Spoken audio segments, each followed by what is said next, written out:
Going live. Cover me. What's up, Fivers? How you doing? I'm the one-handed gamer, as you know. This is Dan Kitchen. I'm going to let him introduce himself here. Hello, everyone. My name is Dan Kitchen, video game designer, creator, one of the original designers at Activision in 1982, responsible for a number of the original Atari 2600 games that Activision did, and responsible for many, many Super Nintendo, PlayStation, DS, Game Boy, and other titles throughout the last 40 years. You want to list some notable ones? Crackpots, Ghostbusters, Kung Fu Master, River Raid 2, Advent Rising, Blood Rain, Bart versus the Space Mutants, Bart versus Radioactive Man, Bart versus the World, Goofy's Hysterical History Tour, and many, many others. All right. Oh, including Desert Bus. That's right. We're going to talk about the legend known as Desert Bus. You might have seen the Angry Video Game Nerd episode where he covered Penn and Teller's Smoke and Mirrors. That includes the Desert Bus, the most boring video game in all of history. And that was the plan. That's right. I produced it with Penn and Teller, along with Mofo the Psychic Gorilla, Buzz Bombers, and many of the other games that were in Smoke and Mirrors. Nice. Now, we've met before, and you told me some cool stories about Activision. You want to start with one of those? Sure. So I was a programmer back in 1979. I did a lot of Apple II games back when we only had 16K and used to load our games from a cartridge, actually a tape cassette player, onto the Apple II. I did a number of adventure games similar to Zork.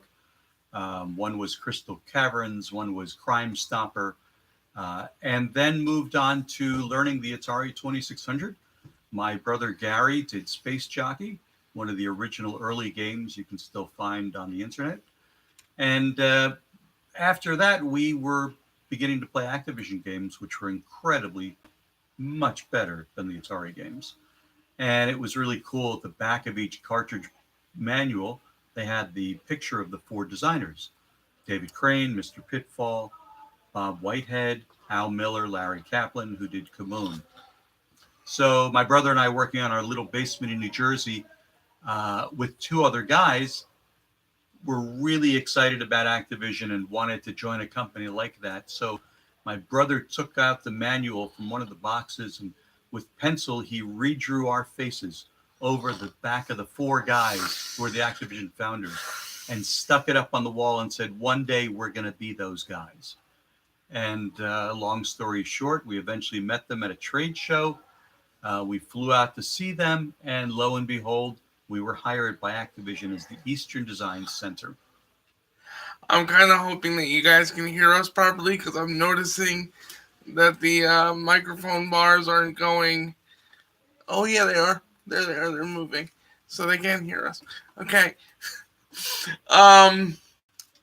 Sort of like redoing Mount Rushmore then. That's correct. Writing. That's right. Yes, our four faces were up there. I think I was where Teddy Roosevelt was, and yeah, it was a lot of fun. It was fun joining them. Very, very cool. What's your fondest memory working for Activision? Well, one of my fondest memories was before I worked for Activision. We went out for an interview in their conference room in Santa Clara, California, and we were interviewed by the four guys: Dave Crane, Bob Whitehead, Al Miller, Larry Kaplan. And at that time, Activision had just released Al Miller's air hockey Activision game, which is two players kind of head-to-head on the screen playing hockey. And throughout the interview, we talked about our experience and the games we wanted to do. And my brother mentioned, my brother Dan is really wicked good at air hockey. And so in the middle of the interview, they found a cartridge, plugged it into the system on the table, and then Al Miller slid over a joystick to me and said, "You want to play?" And I said, sure. And so I played Al Miller during our Activision interview on his own game that just came out, and beat the hell out of him. And what he didn't realize is I had a little sneak move I could do to force the puck into the game. Sorry. We want to go and change Lorraine in case you need us. Okay. We are done there. Okay. Thank you. So I had a little sneaky move where I could get behind the goal and flick the puck into the goal. And the first time I did it, Al Miller put down the controller and said, "What the hell was that? Must be a bug." And I said, "No." And Gary started laughing and said that I had this technique. And so in our interview, I beat the crap out of Al Miller at his own game, and I think that kind of solidified in him that we're probably good to go as far as Activision employees. Man, Mr. Miller didn't like the fact that he was getting shown up at his own He was game. getting shown up. We all laughed about it, went out to lunch, and ended up working out a deal where we became their Eastern Design Center. I should add that I'm going to attempt. We're going to attempt to try and get David up here for an interview as well at some point. I think we talked about it. Yes. Now, David is based in California, so you can do a feed with him coming into your feed. Awesome. He's based out still in the San Francisco Bay Area. Yeah. One of my biggest hopes and dreams one day is to do exactly what you did to Al Miller with Ed Boon. I'd love to beat him at Mortal Kombat. So Ed, if you're listening, Yes, Ed, if you're listening, I will contact you. This man is willing to take you on mano y mano, head to head. I'm coming for you. I'm coming for you, Boon. He's coming for you. I got his back too. I can't beat you, but I'm coming for you. yeah. So let's talk about some of the other people that you know in the industry that people might be familiar with. Yes, I've worked through, in my career after Activision, we ended up believing and forming a company called Imaginative Systems Software, and then another company, Imagineering, where we did a lot of work for Acclaim on the 8-bit and 16-bit Nintendo systems, and then into the Genesis systems and the PlayStation 1. And I've had the honor to do a lot of games based on TV shows and movie and films. So I've done games with Nick Cage on Ghost Rider, with Miss Theron on Eon Flux. I've had the opportunity to do games with Matt Groening for The Simpsons, worked on Home Alone. And so I've met a lot of good, wonderful talent in the business who create movies and film properties that we've turned into games. And I've met a number of incredible designers. There's one infamous movie tie-in game that I want to save for later on in the interview. Toys, obviously. Obviously. Yes. Well, we could jump into that right now if you'd like. Yeah, let's do that, actually. So when we were together, my brother and the team, we did a lot of games that were sometimes used in films. Most recently, about 10 years ago, I produced the games that were in Adam Sandler's Grandma's Boy film with Alan Covert. In the film, you can see Eternal Death Slayer 3, and you can see the main game in the film is Demonic. And those were games that I was working on and produced and eventually changed over to be used in the film itself, and was able to be somewhat of a technical director in the film. Many of the scenes in the film that have the video game lab where the playtesters are, most of the things hanging on the walls in there are things that I donated, and then I helped them set it up so it looked like a video game lab. But we've done throughout our career a number of games that are used in films. And at one point, we were approached in the 90s, early 90s, by one of the reps that I had used in California, one of the agents, and said, "I'm working with Barry Levinson and Robin Williams on a new Christmas film, and we want a video game in it." So we did what ended up being a modification of my brother's Super Battle Tank for the Super Nintendo that went into the film. And in the process, they said, "Well, you do games. would you be interested in licensing the film for a particular amount of money that was incredibly low at the time? Um, and we thought it was great. Hey, Barry Levinson's doing a game for Christmas. Robin Williams a star. It's about toys. It's going to be cool. And so we designed, with very little input from the studio, a game called Toys. I think David Crane, who worked with us at the time, was the chief designer. And the game was pretty good. And then opening day comes, and we go to the theater all excited to see the movie. And it was, I think, probably one of the biggest disappointments since Edison invented a way to put moving pictures on film. It was sewage. It was absolutely terrible. And we walked out of the theater saying, oh boy, do we have a problem. You know those hundreds of thousands of games we have on a boat coming from China and Japan for our systems? I don't think they're going to do very well. So that movie alone helped contribute to the demise of what was then our public company called Absolute Entertainment, where we did a number of games for many, many years. So Toys is an infamous movie, Chris. Yes, you bring that up. It is very infamous. That was sort of our iceberg, as it were. If we were the Titanic, that one was right in front of the ship, and we went right into it. And I would just like to say, rest in peace to Robin Williams. Absolutely. It's been like 2 years now since he's been gone? You know, not because of his efforts and not because of Barry Levinson's. It was just a script that was poorly written, I think, and a script that probably shouldn't have been greenlit. And some of the people involved in the film, the cinematographer, and others really picked something that was not mainstream. Whereas you see a movie like the Elf movie, which is a perfect Christmas film that's mainstream with a mainstream topic. Yes, God rest Robin, and certainly it was not to his. Certainly, the film was not a flop because of his work or Barry Levinson's. It was really just a bad mix at the nexus of the universe that everything came together poorly, and we were caught in it. I'm gonna lead into that with this. If any one of you are ever feeling, thoughts of depression or suicide, reach out to somebody. There's always somebody willing to listen to you. So just reach out if you're ever feeling thoughts or feeling depressed. Now, talking about the movie tie-in games, is there one movie license that you wish you would have gotten and you would have had the chance to work on? That isn't. Do you have one in mind you're thinking of?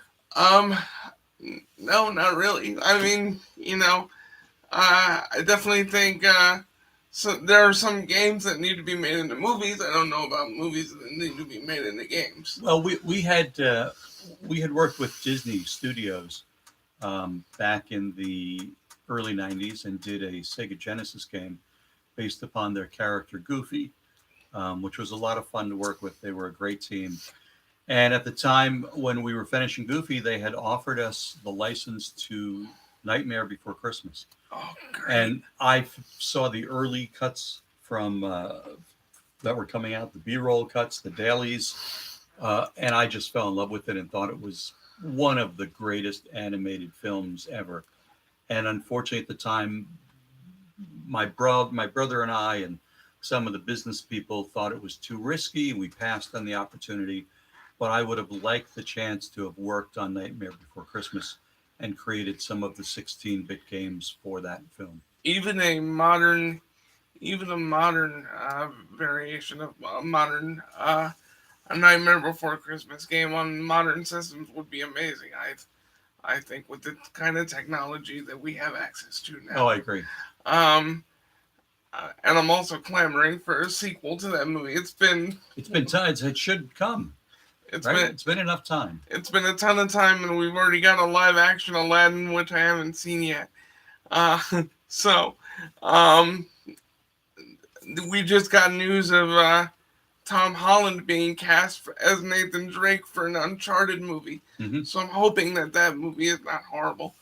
Games that have become movies have been notoriously bad over the last They have 10 or 15 years. I was responsible for one. Unfortunately, we developed the Blood Rain license at Majesco where I worked, and um, then my superiors wanted to leverage that into a film. We moved it around the people in Hollywood and unfortunately, and in Europe, and unfortunately, one of the people who came forward was Uwe Boll, who's not exactly the most prolific filmmaker. Uwe Boll's known for like House of the Dead and Blood Rain and some other slasher stickers. movies. But he did Blood Rain, which I've caught many times at 4 a.m. on my channels, and it's nice to see a film, a product you create, become that type of film. I would have preferred a more mainstream director. I definitely would love a modern Blood Rain video game. Well, that may very well be in the mix. I'm actually still working with some of the folks who previously owned Majesco, and I can tell you that may be one of the things that they're looking at doing for 2020 and 2021.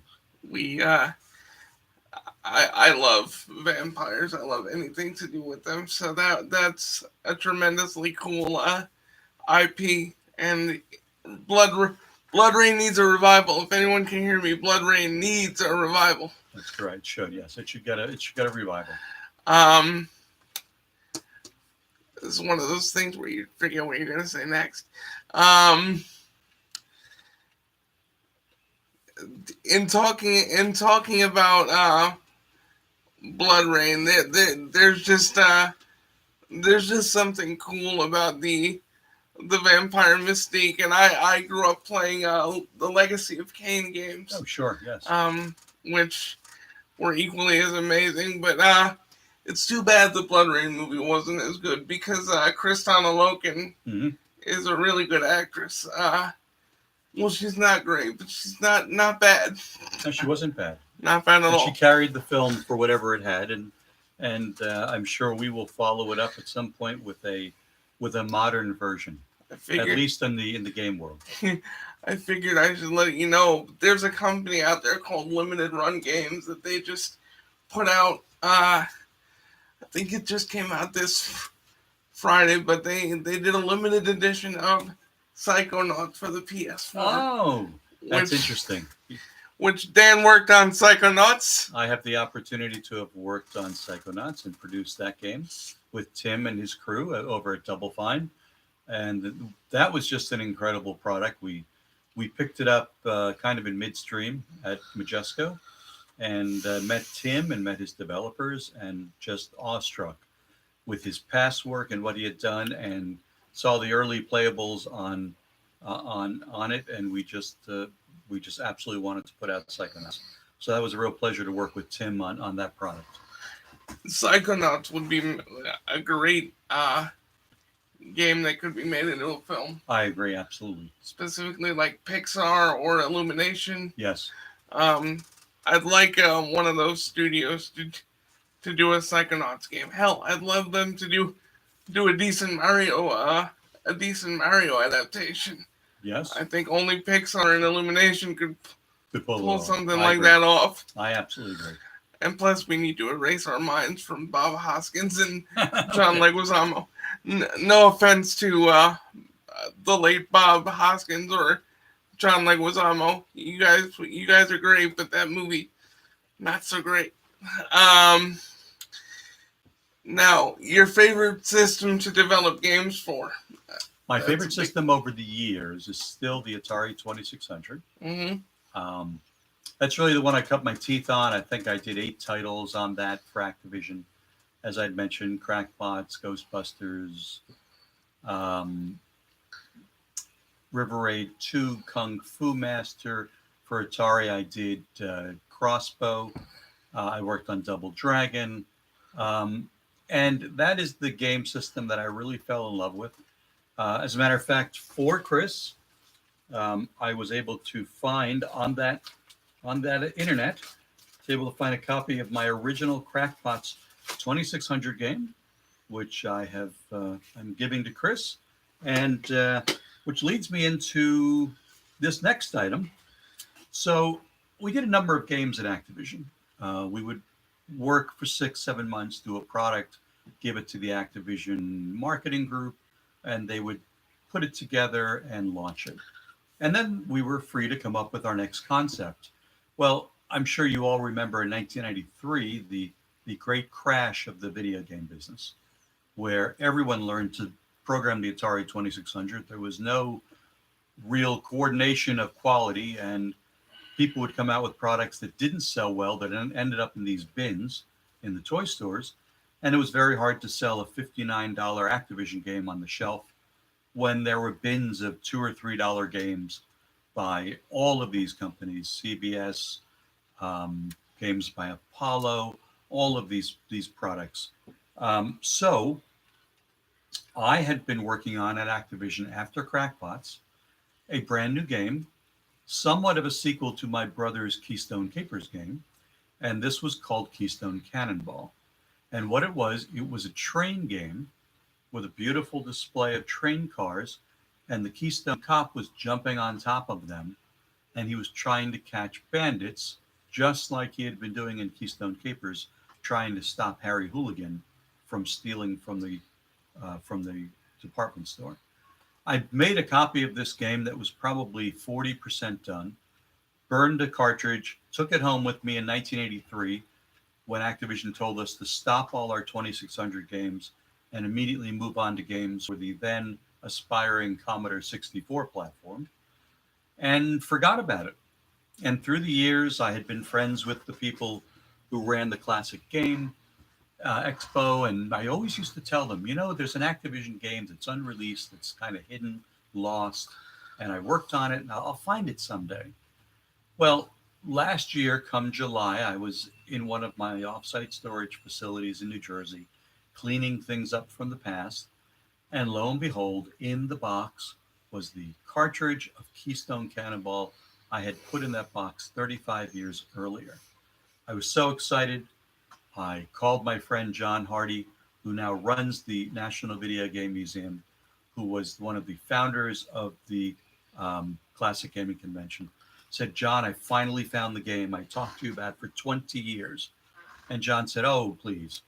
By the time, after a while, we began to believe that game didn't exist, And he happened to be in New Jersey at the time, so he drove over to my house. We plugged the cartridge in, and up came the screen I had described to him many evenings over bottles of beer. And it looked exactly like I had thought. Very exciting, the only one of its kind, of a not finished game, but a playable game. And so I decided to donate that to the National Video Game Museum.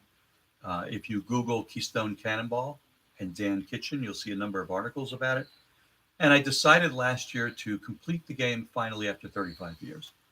And I'm completing the game. It will be finished this summer, and it's called Gold Rush. And it is a conductor similar to Keystone Kelly on a beautiful train comprised of 45 unique train cars.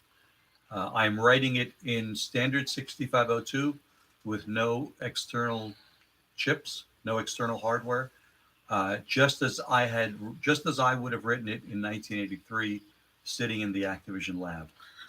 Right, and I should take the time to acknowledge we have one viewer watching. They haven't said anything in the chat, but welcome to the stream. Welcome to the stream. So there is a Kickstarter to this, correct? Or has it already been backed? No, there is a Kickstarter that is coming out in about a month. Okay. And this is a collectible card for the game that has a picture of the game screen, a picture of one of the characters. We plan to do a line of 50 or so collectible cards that will be coming out with the game.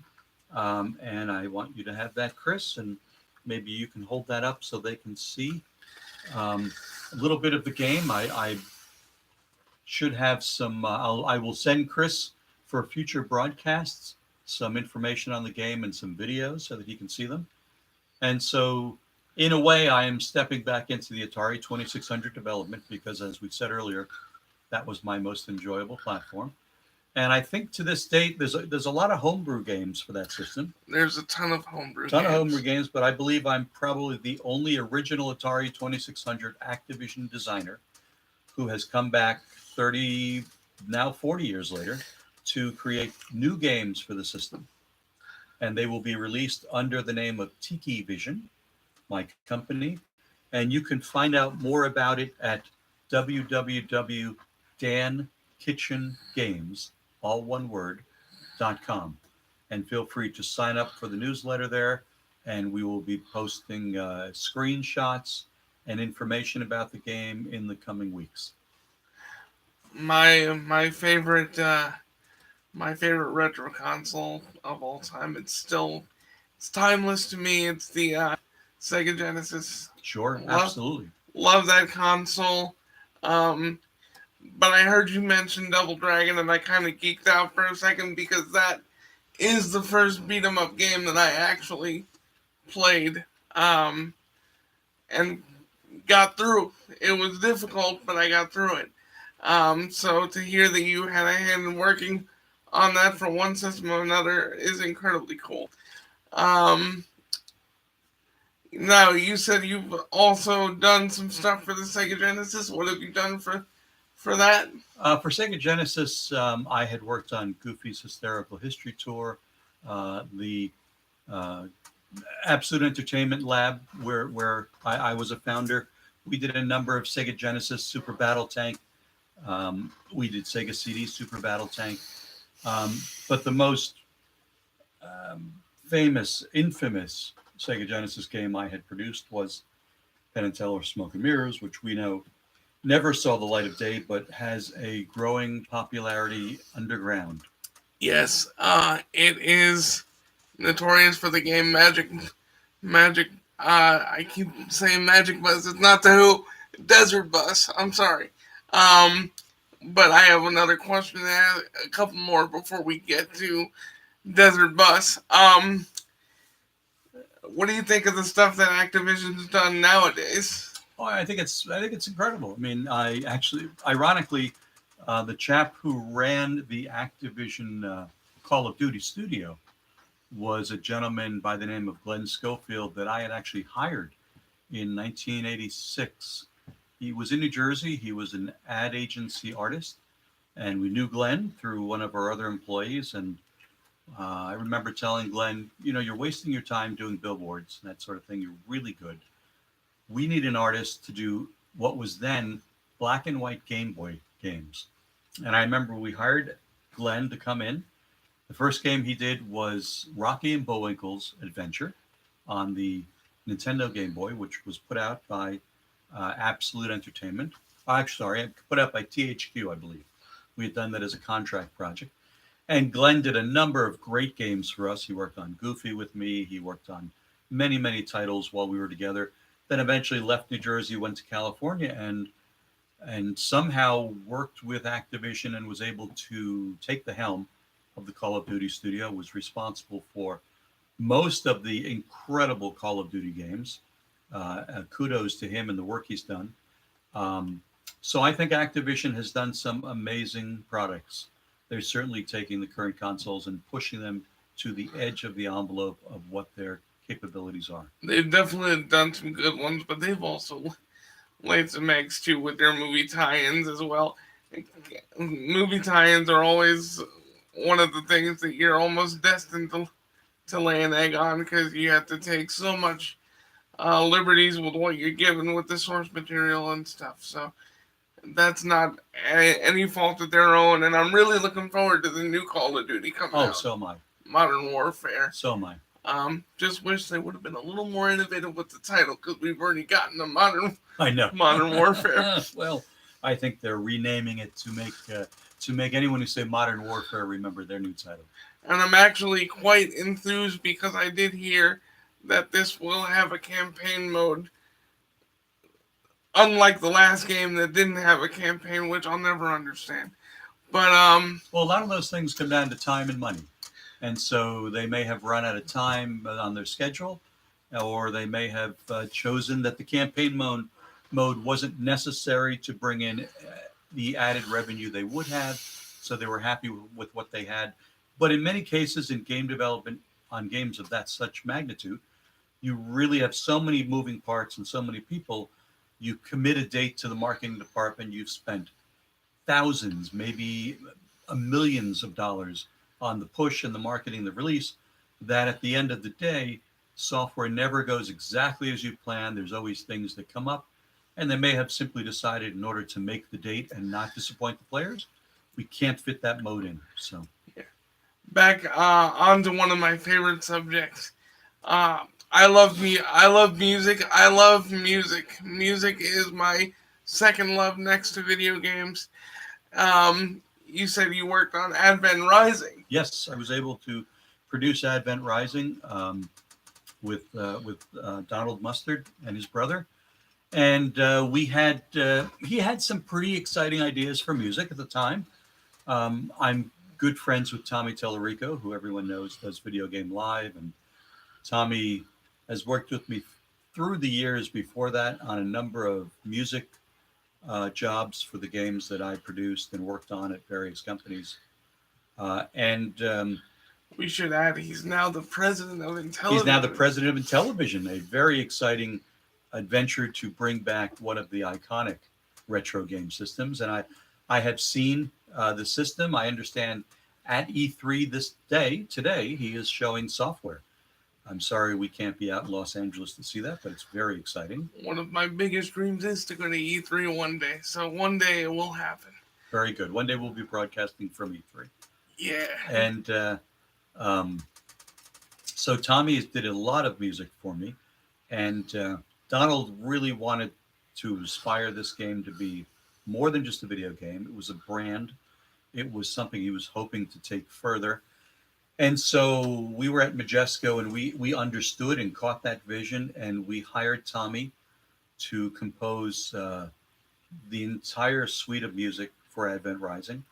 It wasn't the first time Tommy composed music, but to make it even better, we secured the help of the LA Philharmonic, of which Tommy wrote the score for and directed the LA Philharmonic, conducted them, and had some various solo artists, and just did a tremendous job. I remember sitting out in one of the sound rooms of Sony Studios, where we were there with the game on the big screen, and the Philharmonic was in front of us, and they were seeing what was going on in the game and playing the score to it, not unlike you'd see with a Foley master who would do it for a film. And it was just incredible. Tommy hit a home run out the park and did a great job on the music for that product specifically. Yes. I heard the Advent Rising suite on the Video Games Live DVD, and I think I saw it in action. And it's an amazing score. It is absolutely an amazing score. Just so much going on. You want to go ahead and tell the infamous Steven Tyler's story? Well, during yeah, that was fun. During work on Advent Rising, not everyone may know that Steven Tyler is actually was raised as Steven Tellerico, and that is Tommy's cousin. So we were working on the music for the game, and Tommy had a brainstorm and said, "Hey, why don't we get my cousin to do a song for it?" We were like, "Okay, sure, Tommy." He said, "No, really." So he set up a meeting in LA where Steven was at a party somewhere in the Beverly Hills area, and we drove up there, and we were able to kind of crash the party, sit with Steven for about an hour, and talk about his part in creating a song for Advent Rising, not unlike what he had done for Armageddon, which is a classic, incredible song. Yes. And Steven was all on board for it. We actually had a deal in place. We got the lawyers involved. It was a very reasonable price deal, we thought, for us. And 2 days before Steven was going to go into the studio, I received a call from Sony Music, from their legal department, who understood that we were going to secure Steven's talent to create a song for our video game Advent Rising, and to notify me that in no way was Steven going to be able to perform that, simply because every single thing he did on his computer, probably every word he uttered, every grunt he may have made was property of Sony Records. So unfortunately, there's nothing we could do. There's nothing Tommy could do, and there was nothing Steven could do. So that song never made it in. What a disappointment. What a disappointment. Talking about remakes and games that are being remade and redone, retold, whatever. I'd love to see Advent Rising get redone so that the modern gamers can experience that. What's your feeling about a lot of these remakes that we're seeing? We got a Resident Evil 2 remake. We got the Crash Bandicoot remakes. We do, yeah. We've got Destroy All Humans is I saw that being remade. So I think those are fine because they take the titles that we may have grown up with, and where people are looking at the retro game scene from the Super Nintendo, even the Atari 2600 area. They're not looking at retro games from the Xbox, from the PS2, from the PS1. Those are really considered retro enough. So I think taking properties like these that were great games, retooling them for the current systems, adding things in for the current audience is good because it brings these games to their attention. And if it's done with justice and done to increase the game's popularity and, more importantly, playability, I think it's a great thing. Someone like myself, I was too young to experience Resident Evil 2 when it first came out. So I'm friends with the man that wrote the game now. Oh, wow. And he actually sent me a copy of it, and I played through it, and it genuinely scared the hell out of me. Well, it's funny. Back in the early days when they were talking about doing horror games, I remember we had a meeting with a guy who said, so I want to create a game that scares people. And we chuckled and said, we've seen in a lot of games that scared us, but not for the same reason. Yeah. You end up putting a lot of money into a game, and then you end up seeing it, and oh my God, it's terrible, and it scared the hell out of you. But he wanted to do games that scared people, and it was nice to see during the development of that type of game how it's gone from things you couldn't really do to special effects that you really can immerse people in the experience like you're watching a horror film. Yeah. And it's I think to answer your other question, I think some of the people who owned Majesco previously, who are now back in the fold, I think they also have some plans to revitalize things like Advent Rising. So those are some titles that I've heard are going to be remixed, recreated as new adventures and new titles. That will be great because I'm one of those people. I've seen screenshots, I've seen footage, but I've never had the chance to experience that for myself. So yesterday I did a talking video about I don't know if you've heard about the Xbox One S All Digital Edition. Mm-hmm. I have heard of that, yes. Okay, it's been selling very poorly. Mm-hmm. And a lot of people were saying that, it's Xbox's attempt to go all digital.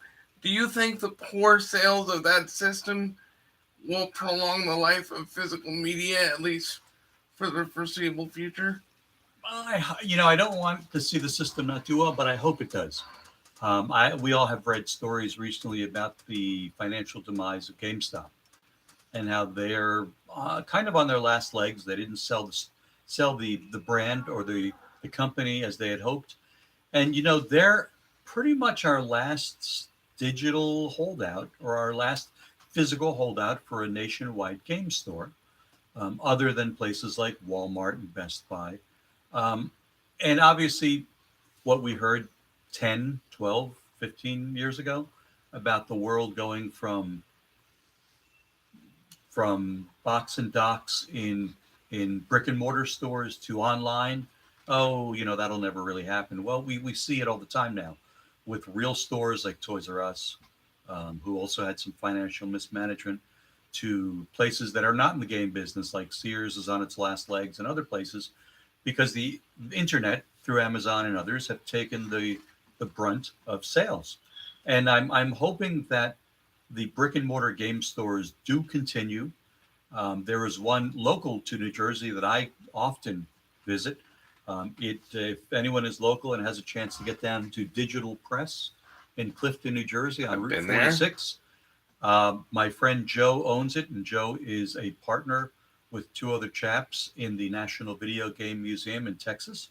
Joe founded that after 20 years of a show called the Classic Gaming Convention, where they have so much original classic gaming, from the original Odysseys to the Ataris to the game systems you are not familiar with, to all of the game systems up to the current day. And Joe has them, some of them in the Clifton store, and has a beautiful section for the museum, and just is the be-all place to go if you need anything retro. And so he has a thriving store, and I hope that that the low sales of the hardware maybe softly delays the switch from brick and mortar to all digital, because I myself grew up with brick and mortar stores going back to creative computing in the 1980s, and would very much like to see some form of them survive. There's a picture of me, and I'll show you after we're done with the stream off camera. A picture of me dressed up as the main villain from Mortal Kombat, picking up all of my copies of Mortal Kombat 11, and to see the smile on my face when I'm picking up these games physically. In what store? GameStop. GameStop. When I'm picking up these copies physically, there's still nothing like having a game in your hand. That's right. And being able to open up that wrapping, and even the smell of the plastic on the inside. I mean, I know it seems crazy, but no, that's what, and we, and the game manual that's printed, that's in color, that's nice. It's a lot of fun, and I'm hoping that we continue to see the hardware or the software stores continue to carry the hardware and the software.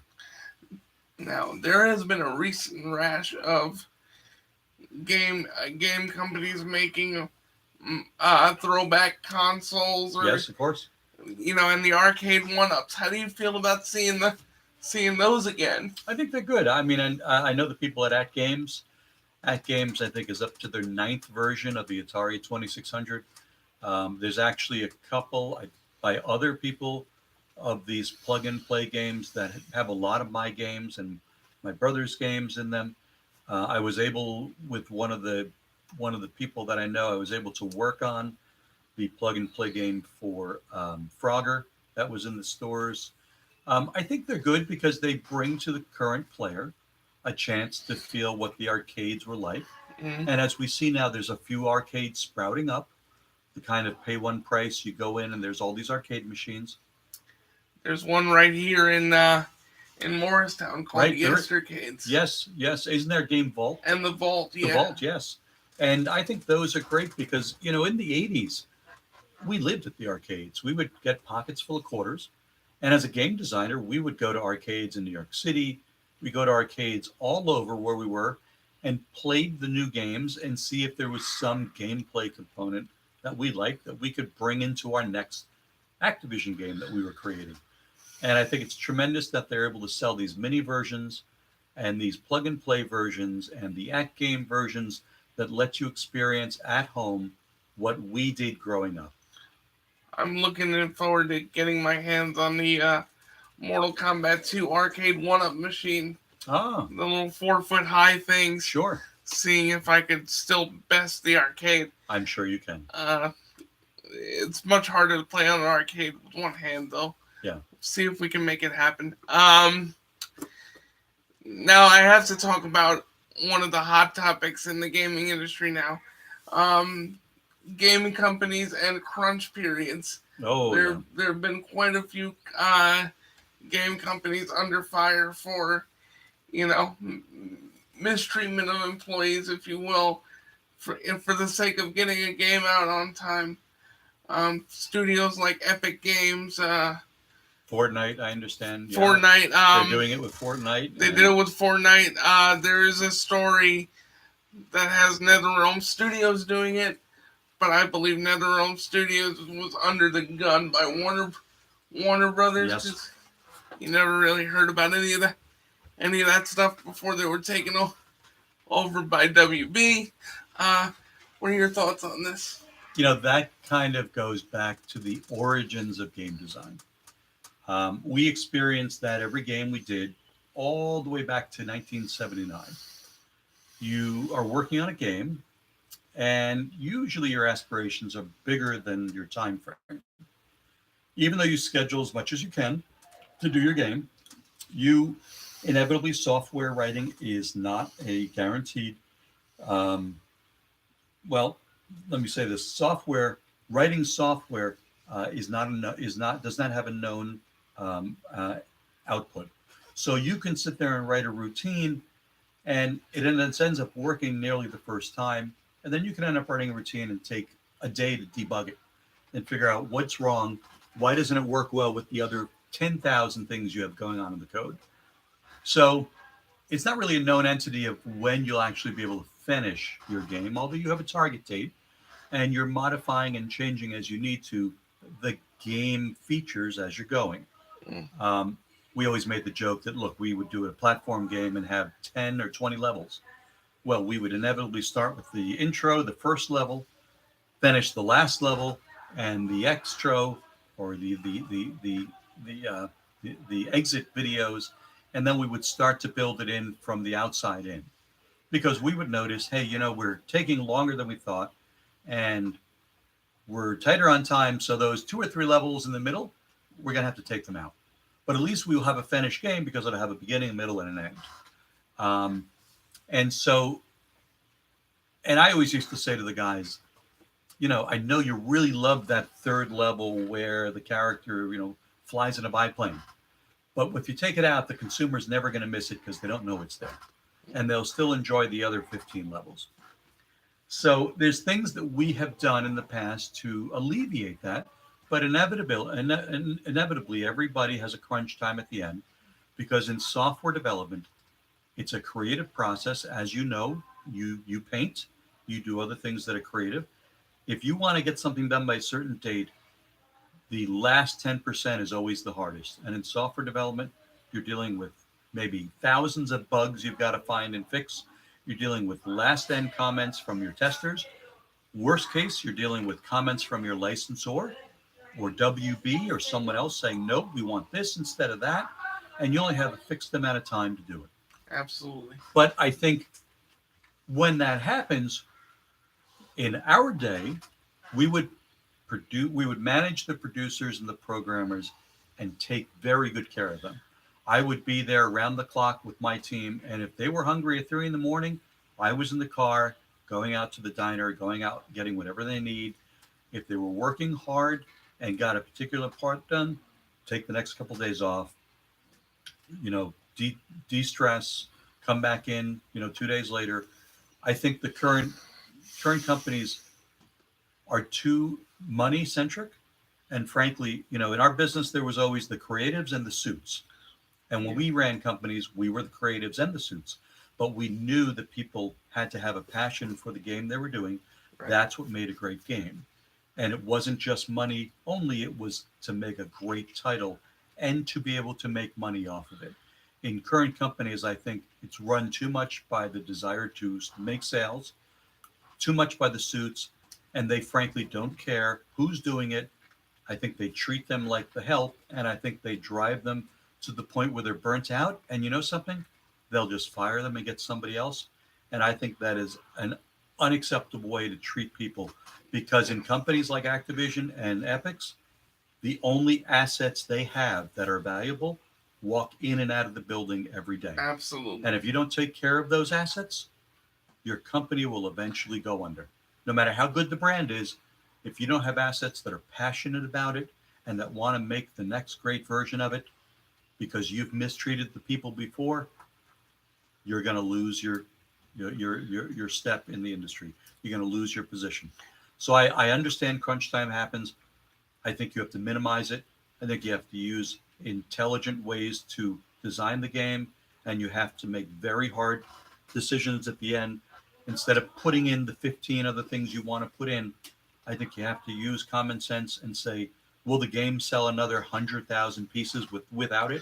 Usually the case is no, So let's give the team a break and not have them work 7 days a week, 24 hours a day.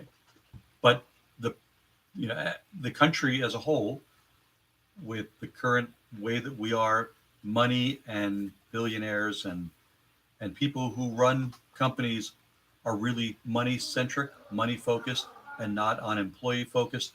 And so I'm not surprised it's getting worse and worse in the game industry. I'm saddened to see that, but I'm hopeful that at least the producers in the middle between the suits and the creative teams, at least I hope they will go in and do what they need to do to make the programmers and artists as comfortable as they can and support them. Let me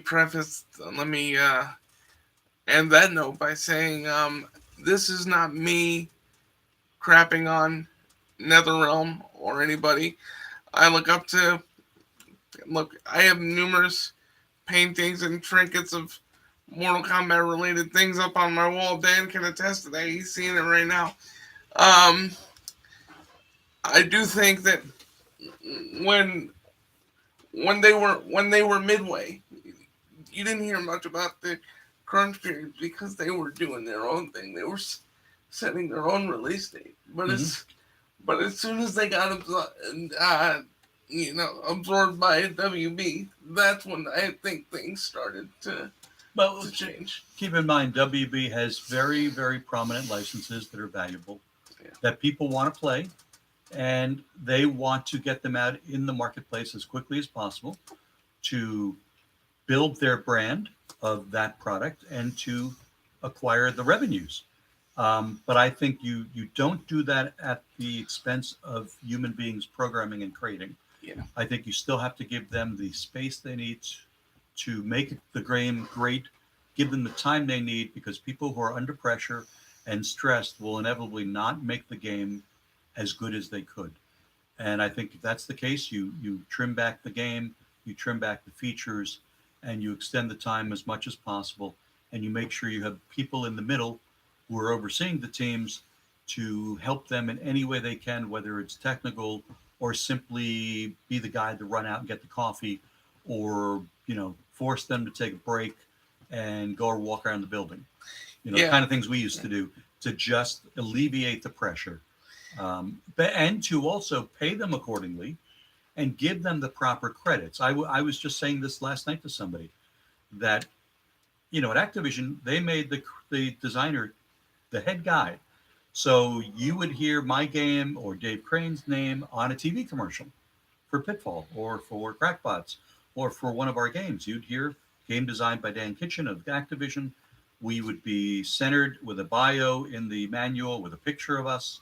And on some of the games, we'd have our names. I have Tomcat, F-14 Tomcat is a 2600 game I wrote. It says Dan Kitchen's F-14 Tomcat. So from an early on period then, I certainly believed it was proper to give accolades and give attention to the creators of these games. But in many of the large companies, that seems to have, again, fallen by the wayside. And I think maybe if you give these people some attention that they deserve, you will get, you will make the working environment better. All right.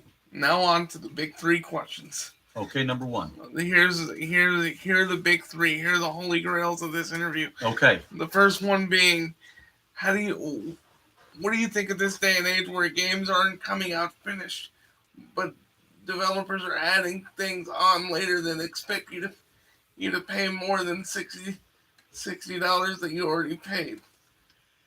It's interesting. We would always create a game like Crackbots.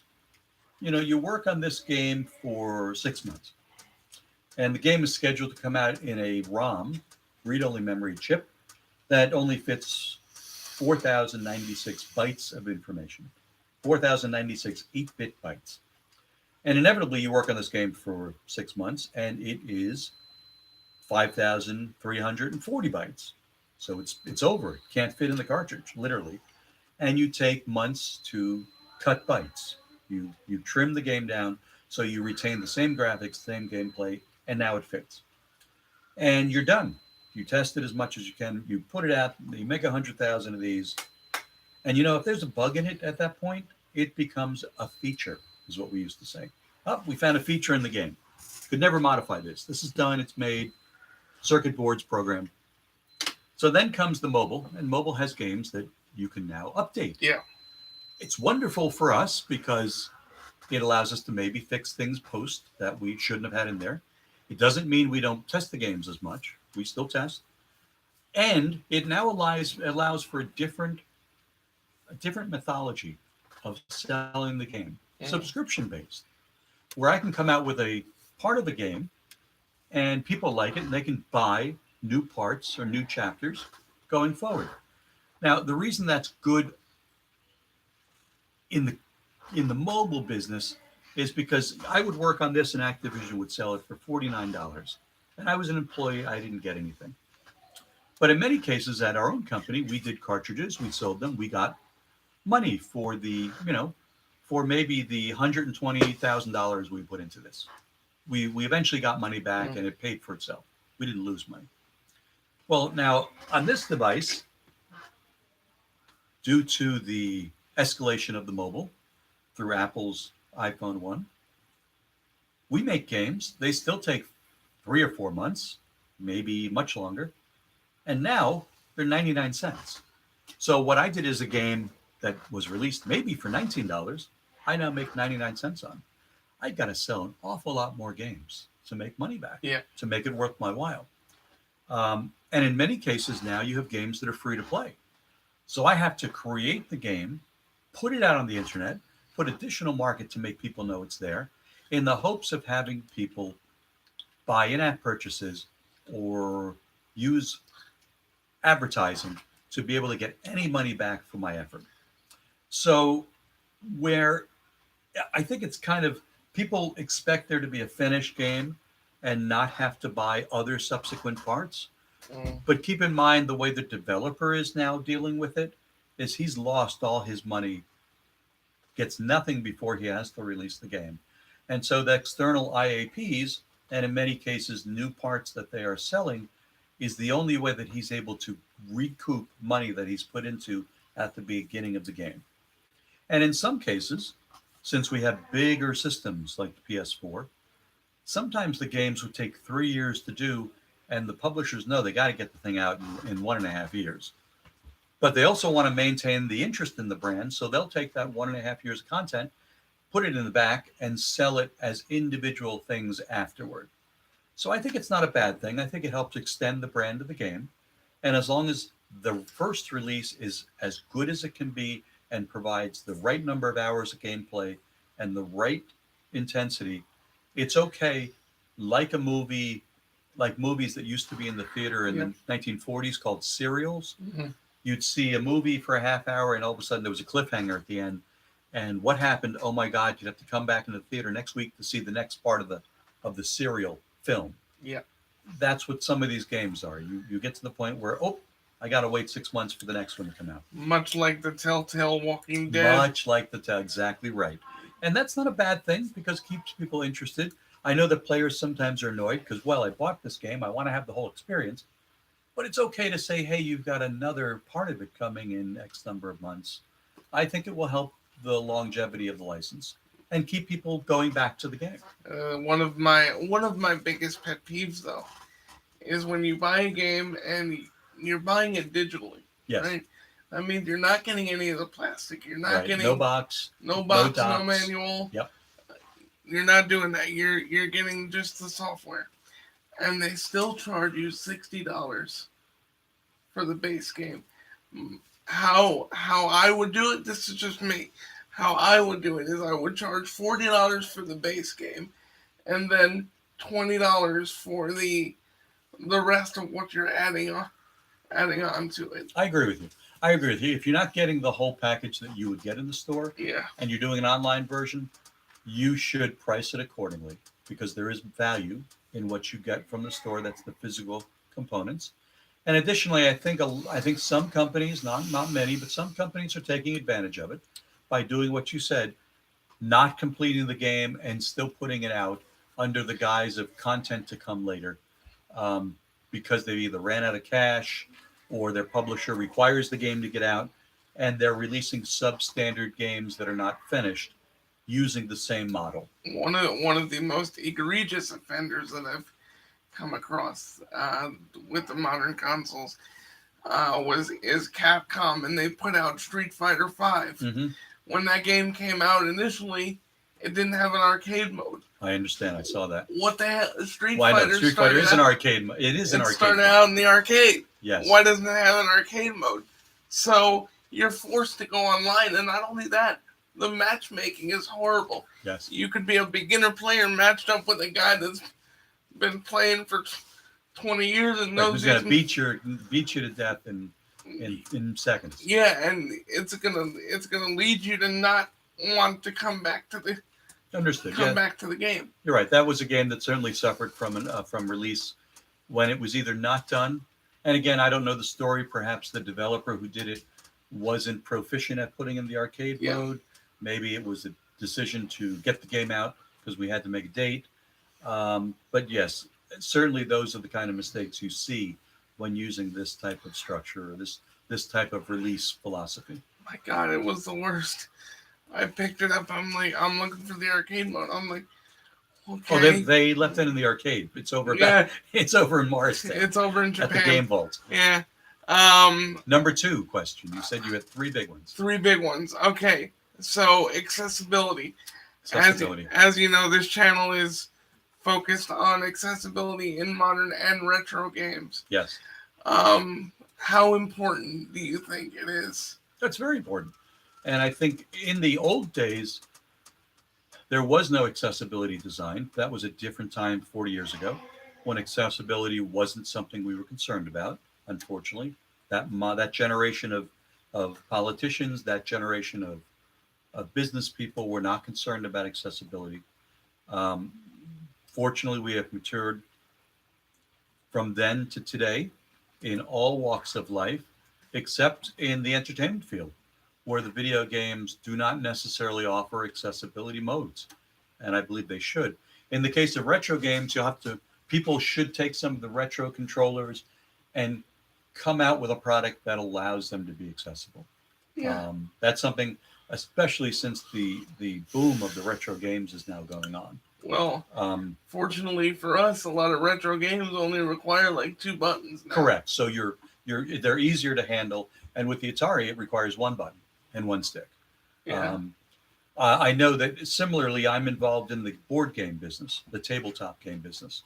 And for years, there were products that were made that were not designed for colorblind people.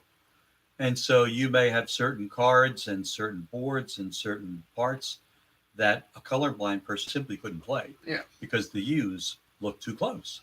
I don't know which one's red and which one's pink. I don't know which one's orange and which one's yellow, which one's gray and which one's not gray. And now, at least in the tabletop business, all the games I'm working on, and a lot of the games that I know are being worked on, take that into consideration by adding other artwork on the cards and on the board to allow accessibility for people who have color blindness. That needs to be done on the current systems.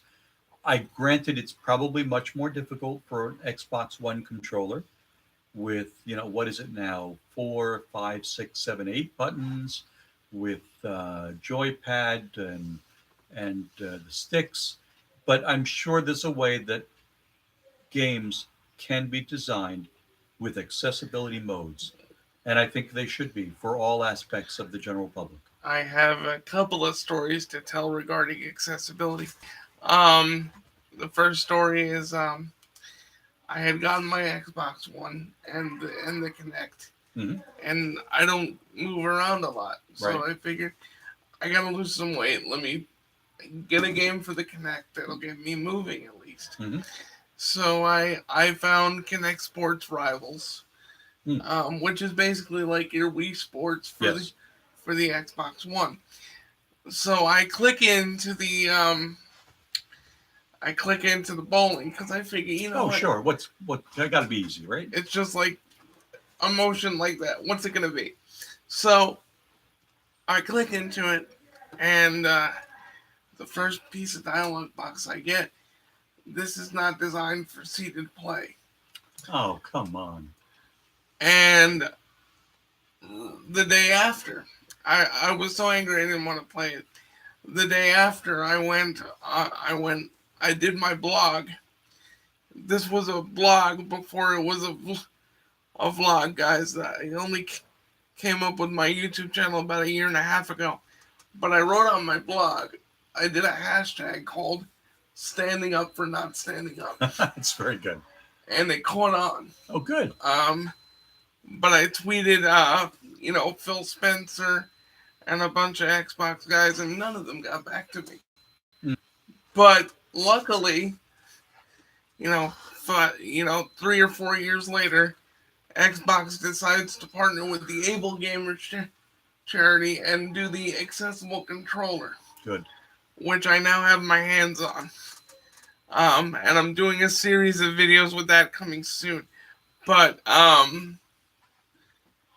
these game companies need to get with it, because leading into my second story, I bought a game called Sekiro. We were talking about this off camera before we came in here. And the developer is notorious for making games hard because they want players to feel rewarded. Yes. And there are no accessibility options. Mm. None. And I just found it unacceptable and completely asinine. And the excuse is probably they have an easy mode. Yeah, Right. their excuse is they have an easy mode, when accessibility means a completely different thing. Accessibility doesn't necessarily mean easier. Right. Doesn't mean difficulty. It just It means means changing accessibility. the pathway. Yep. Changing the And pathway they could that you create take. they could create a level of the game that for you is difficult, that allows you to have the same good feeling of overcoming that path in an accessibility version or accessibility mode. But they choose not to do it. It's amazing. Most modern games do have accessibility options. Well, some of the small developers, they're either doing it for themselves or for a publisher who doesn't want to support it. And it unfortunately all comes down to money. Because it simply is, well, you have to put another 2 months into the game to create an accessibility mode, which is going to cost X. And they don't see the accessibility market as so big that they're going to sell, exponentially more units. And so sadly, it's probably done as a business decision, which I think is bad for business, but they're doing it because they don't want to put the money in or the time, because they don't think they'll get it back with the number of people who are playing it who need accessibility. But I don't agree with that philosophy. I think you need to go the extra mile to make people with accessibility issues feel that the product is as good for them and better for them and has been designed for them, just like it's designed for everyone else.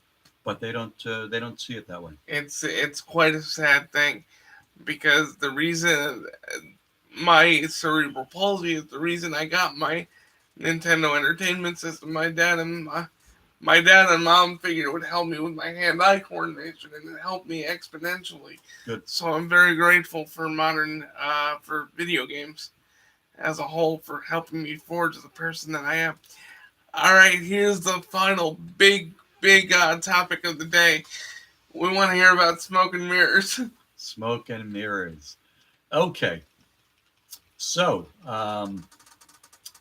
we were Absolute Entertainment, and I had worked with a wonderful producer with us, whose name was Barry, who had since passed away many years ago.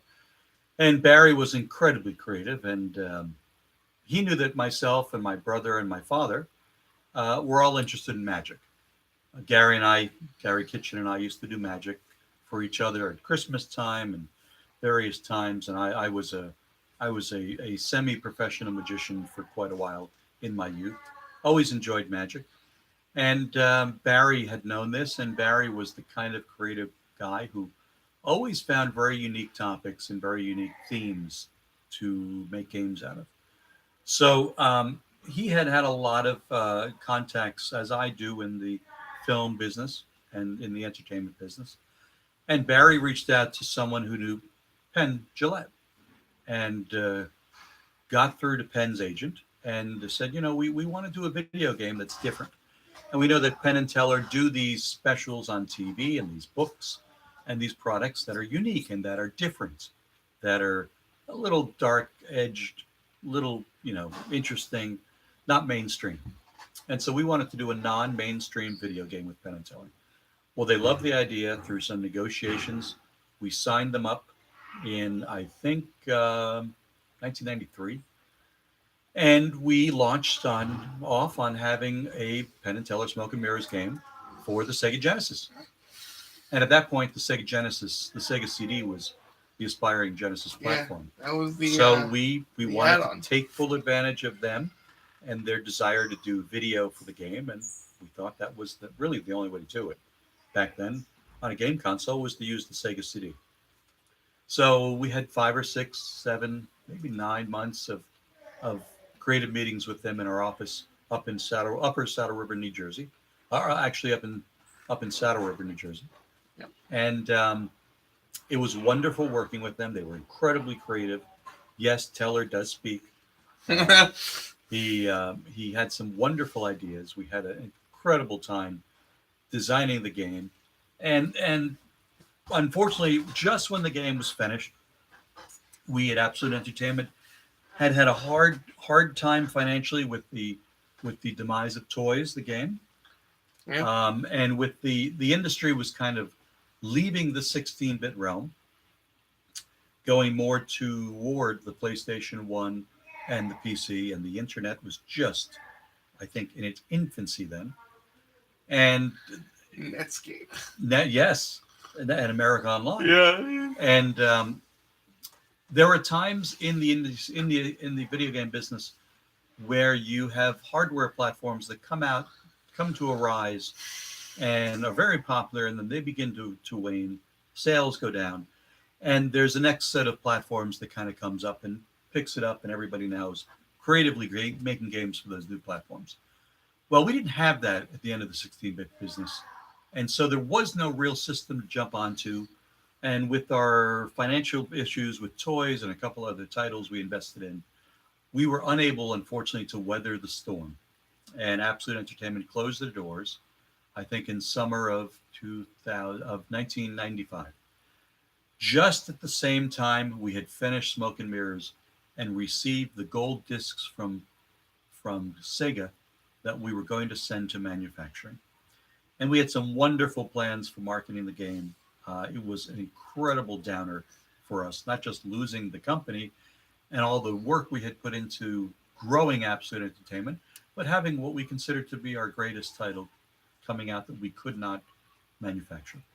And so the game kind of went underground. A few of the discs that were made were distributed. Some of our game testers, Gary had a set, I had a set, Penn and Teller had a set.